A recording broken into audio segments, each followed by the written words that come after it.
everybody, and welcome to Gaming the System. You're joining me, Alex, and Matt. We're here to talk about gaming and feminism and how they intersect, and we're ready for a brand new year, 2023. Hope you all had a lovely time celebrating the end of 2022, and what better way to kick off than to talk about what was certainly my game of the year for 2022, and that's God of War Ragnarok. Thankfully, finally, we can actually talk about it now. This is going to be pretty spoilerific, what those in the know would term a spoiler cast. So you have been warned. If you haven't played God of War Ragnarok or haven't finished it, platinumed it, as we both have, then please steer clear if you don't want any spoilers.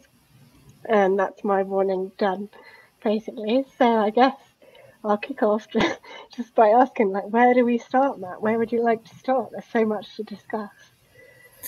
Well, first off, just holy shit, was it indescribable. That's unfortunately the first word that came out of me, was that it's impossible to capture the scale and majesty and depth and brilliance and nuance of all of it. And just thinking they pulled it off somehow. They managed to create it made me realize how intimate and small the first game was. And it's just,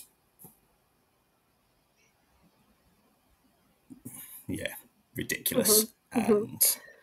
And how about you? What's your first? I know it's definitely bigger and better in like pretty much all the ways that it could be. Definitely, I can't even, like, you think after like an hour in, you're like, oh my god, this is the best game ever, and then it just keeps getting more and more the further in you go.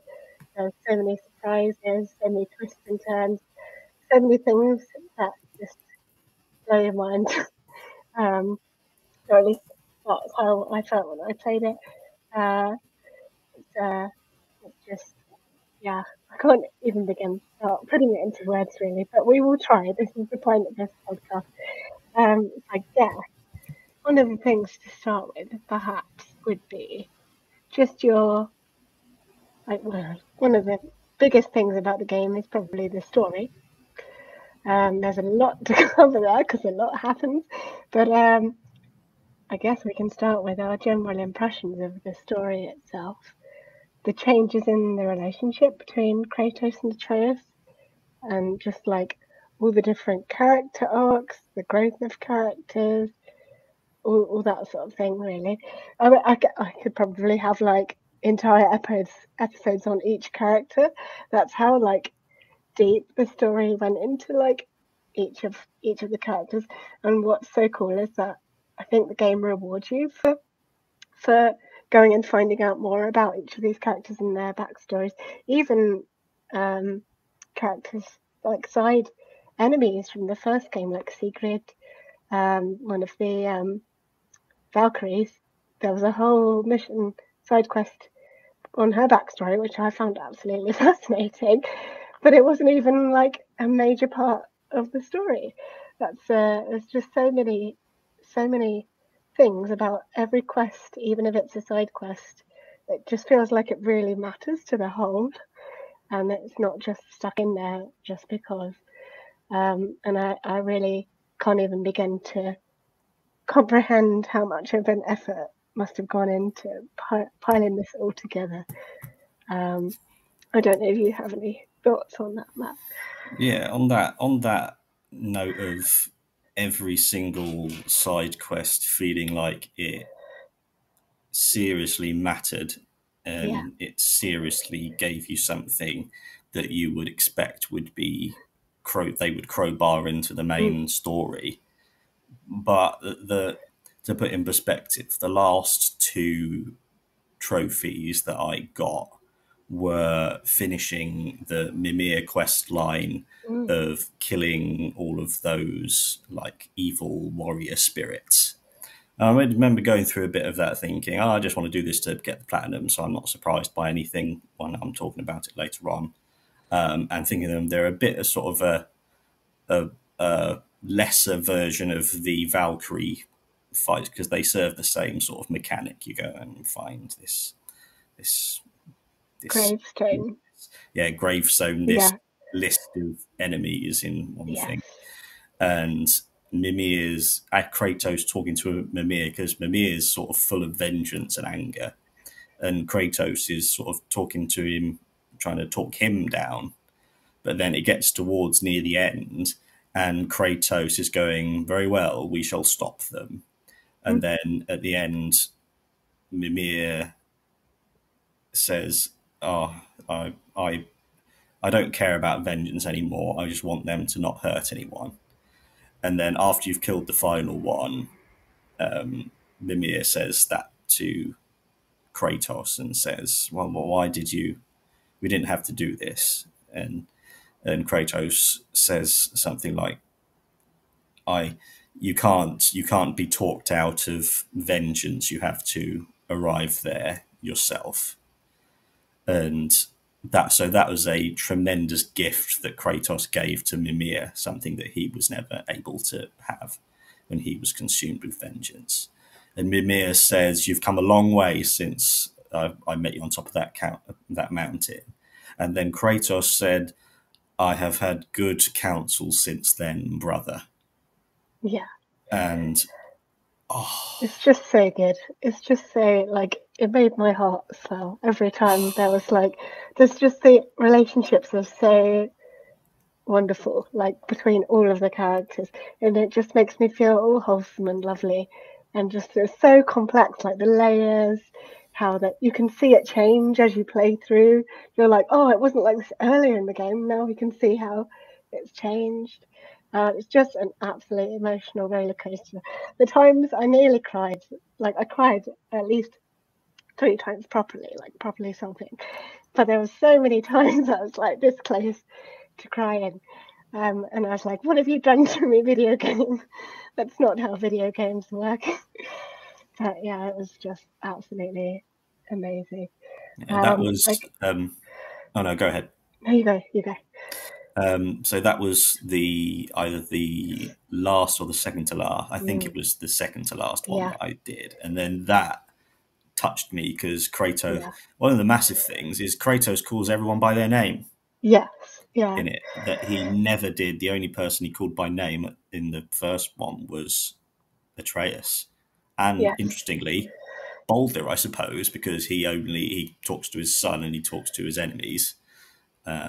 So that goes to show that I suppose that's the only form of contact he's able to process at that time. But this one, he calls everyone by their name. That bit at the end, calling Mimir brother. Yeah. Oh. And then the final mission was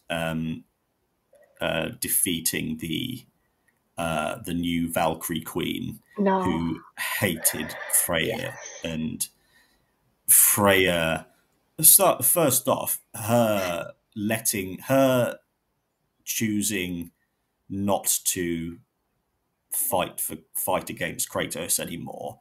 I thought that Danielle Bisutti, the actress who played her, they got that perfect, because that's the linchpin of the entire first game, and how the depth of horror and anguish that meant that she kept her son like under this spell for 100 years until he went insane, that she was able to turn away from that.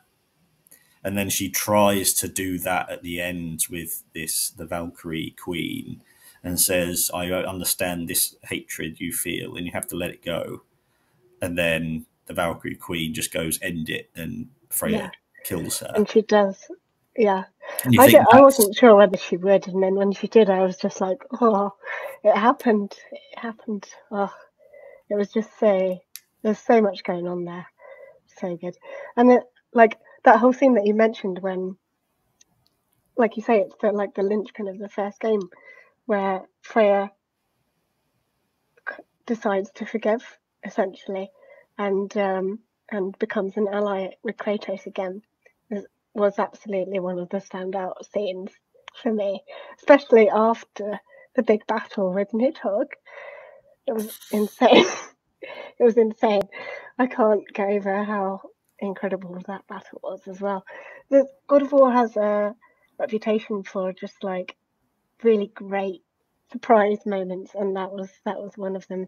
You just think, you get a feeling when games go all quiet, or you think, oh, there's going to be something that's going to happen here, but it always catches me off guard, the way that Nidhogg exploded out of the wall, and then there's this absolutely amazing battle. None of what I loved about the combat also, being someone who's not quite as good at combat as other people, is that it always felt like a massive challenge, but it never felt impossible to me. And I played with my other half, and we kind of swapped it around whenever one of us died. I'm a terrible backseat gamer. Yeah, but it never felt like too much of a challenge, the combat, and it was always, because it was just the visuals, everything about it was so great, that was only a positive. It always added to it and made it into this like amazing experience. Generally, we're using a lot of what's the word, superlatives here. But like, I don't even know what they did to make the lighting and the lens flares happen with all that, like, what do they call it in game? Was it like the Bifrost energy? Yeah. I don't know. Yeah. Like, how do they make it look that good? I don't even. One thing that I get. You always hear stories when you hear interviews of like game development specifically, even the most massive ones. There are always things that the developers goes, oh, we had this idea for this one, but we just didn't have time. We just didn't have time to do this thing, so we had to settle with pulling it back a bit. But I've never felt that so much that a game has gone, we have had the most epic ideas, 8 years worth of epic ideas, and we were able to execute every one of them, because the second half of Vanaheim, it's completely optional. Yeah, that entire it's like an entire new game in itself, isn't it? It's just, yeah, you don't even have that. Yeah, and that was where it turns out that your wife fought Thor there before you met her, and just Kratos learning about how wonderful his wife was, and finally meeting his wife and seeing how they interacted with her. That was one of the most emotional moments. Yeah, definitely. When he was alone with her and said, when you die, the part of you dies with me. Goes, no, I'll always be with you. Yeah. Seeing that side of Kratos is something I think we've always wondered about, with it was kind of set up in the first game, and seeing it play out in the second game was just really a lovely payoff, definitely. And how powerful Laufey is, just in the, like, working her magic, like, in the background. Not even, like, Kratos and Atreus really understood all of it, and they're still learning now. They're still, like, discovering these things and all these revelations about her. And I think it just shows how powerful she is as a character, but in such a sort of understated way. Like, she's not overt about it, obviously, because that's how she operates. She had to be so secretive, even from those closest to her. Like, I can't even, like, every character's got such a complex load of things coming at them from all sides. I don't really know how to explain it, but if you sit back and examine, like, how every character interacts with every other character and all the emotions that brings into it, you could literally write a book on it, honestly. Yeah. And yeah, let's talk. So that was a teary moment. It was. It was. Another teary moment was when Shall I give you one of mine? I have yeah, a list. go for it. Yeah. I've got a list of them. I was trying to decide whether I Yeah. should go for a big one or one of the smaller ones. Yeah. But you This go one's a pretty big one, and it involves Sindri.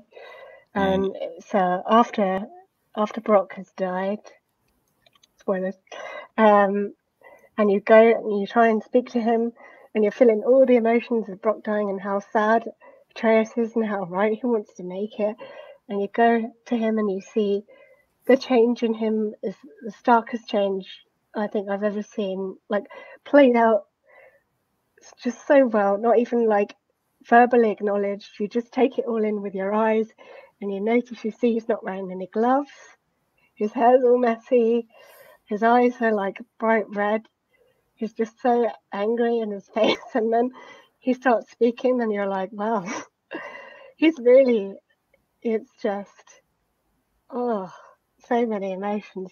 And it made me so upset to see, because Atreus and Sindri, of course, had developed such a close relationship, and you got to see that when you start playing as Atreus, which was another amazing thing.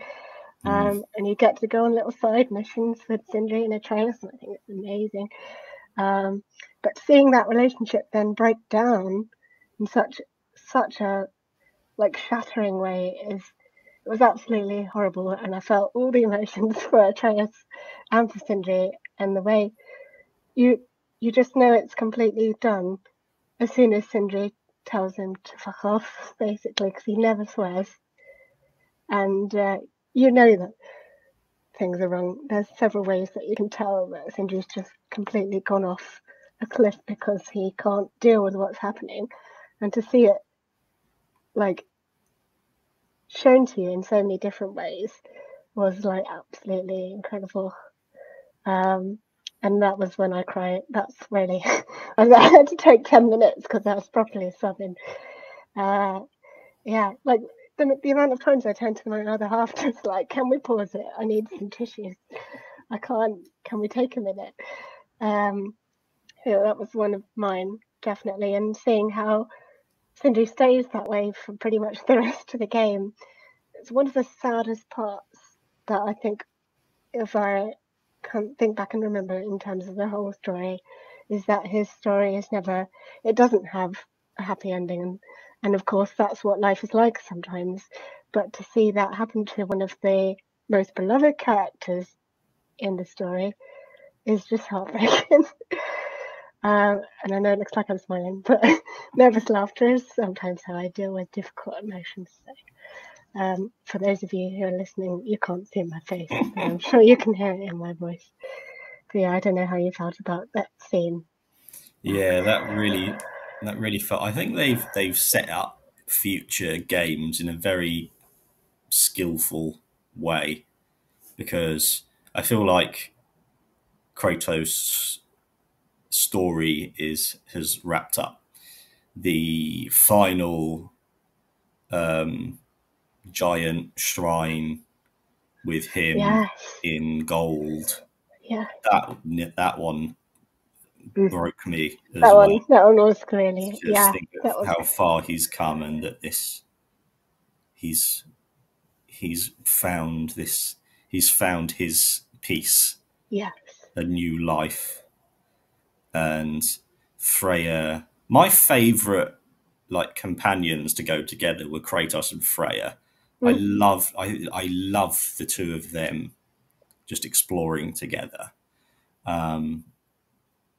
And it feels like everyone else got, either they got justice, they got peace, they got a new purpose, but Sindri lost everything. He literally lost everything. The Yeah, only thing he had any attachment to was his brother, and just in the way that Freya couldn't bear the thought of her son dying. Sindri couldn't bear his brother dying to the extent that he went back and had him reanimated in some way. So that means that Sindri is stuck back where you sort of, your growth sort of is stunted once you defy of the laws of nature in that way. And his kind of, he's something in him snapped in the way you sort of saw it with Freya. But it felt a lot different and a lot darker and a lot more irrevocable to me than Freya did. And so I think that Sindri is going to be crossing paths with Atreus in Atreus's own game in the future. Yes. And that I guess. Because of course another part where I cried right at the very end is where, of course, Atreus and Kratos part ways, and Atreus is now going on his own journey on his own, with occasional probable assistance from Angrboda, which was another lovely thing which I'll talk about later, I'm sure. But when they part ways, the hug, oh, it was so good. And I can't remember what the phrase was. Was it Atreus remains? That was it, wasn't it? And then Loki goes, something like that, wasn't it? But yeah, that got me right in the feels. And knowing that both characters have grown so much that they know this is the best thing for each of them, and that they still love and care about each other, but they can do that and take their own journeys moving on. I think it's something that probably a lot of parents can relate to if they're playing the game. Certainly just so much to explore in terms of familiar relationships, which I think can resonate with all of us in a lot of different ways. And I think one of the big themes about the game is just not just growing up, like in terms of age, but also just growing and evolving emotionally as well. But yeah, so there's definitely potential afoot for a game that features Atreus, most definitely. As for the setting, I think we've had a few clues, but I'm sure we can discuss that later on as well. I'll tell you one of the other scenes that got me in terms of emotion was just before the big end battle at Ragnarok, when they've gone to the bridge in Midgard and the camp was all set up the night before, and they're in the tent, and Kratos is reading Atreus, or not reading, he's telling Atreus a little bedtime story, as it were, but he can hardly get the words out because he's just so afraid of losing his son and what's going to happen and how things are going to change. And he thinks, of course, a lot of the game has been telling you up to this stage, Kratos is going to die. We're all preparing for Kratos' death.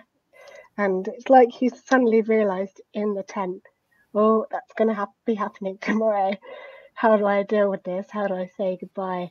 And I was a complete mess watching that bit. It was just the delivery of Christopher Judge. I'm so pleased he got the award at Game Awards for Best Performance. I honestly think all of them should have got a Best Performance award, because each in their own ways, they just bring so much depth and so much emotion to each of the characters. But that moment, and then being able to finish the story later on, was a really, like, the amount of times where they're like, oh, do you remember this bit that happened earlier? Let's resolve that. Like, throughout the whole story, there's so many of those moments where the characters are like you would in any normal situation with anyone in your life. You'd be like, oh, yeah, let's talk about that thing we were talking about earlier. But it does it in big and small ways, and it just brings like a sense of realism to the game and the story as well, which I really liked. Yeah, I like the tagline on like the PlayStation Store is "Explore the Realms," and that there's a reason that they chose that, because they want you to just sit back and take your time and just explore. And there's so much out there, and every single line of dialogue feels like it's worth listening to.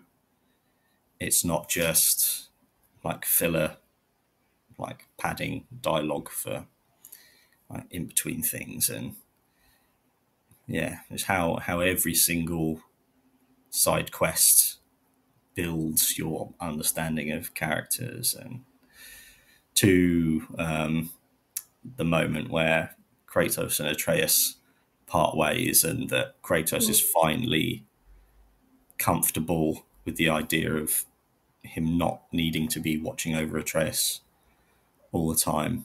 And what led up to that, another incredibly powerful and emotional part was when they've in Hell, when Kratos sits down and says he and just apologizes, and they sit down next to each other, and Atreus says, oh, how about this when, and they say, without you I become angry and out of control. And Atreus says, I get reckless and irresponsible. And Atreus says, how about this when we're not together, just imagine me in your head and I'll imagine you in mine. And they go, isn't that perfect? And that's essentially what his wife says in the dream, when he says, when you die, there'll be nothing left. It'll just be me. And he's going, no, we're here with you in between. And then they perfectly resolved that conversation when Kratos says, I'm sorry. And Atreus says, don't be sorry, father. Be better. Yeah. And Kratos smiles and they stand up, puts his hand over his shoulder, and they walk off back to... It's lovely. Back to Cinder. Just so good. There were so many of those moments, and they sneak up on you. They really do. They just pepper them in everywhere, and it's just so well done. I can't even. Yeah, I don't have words to describe. It's just so good. There'll be a lot of that in this podcast. It's just so good. We hope you enjoyed that episode of Gaming the System. If you want to support us, you can visit our Patreon at patreon.com/gamingthesystem, where you get access to all our monthly Patreon-only episodes. You can also like, share, comment, or subscribe to us on any of our platforms to support us. Until next time, bye-bye.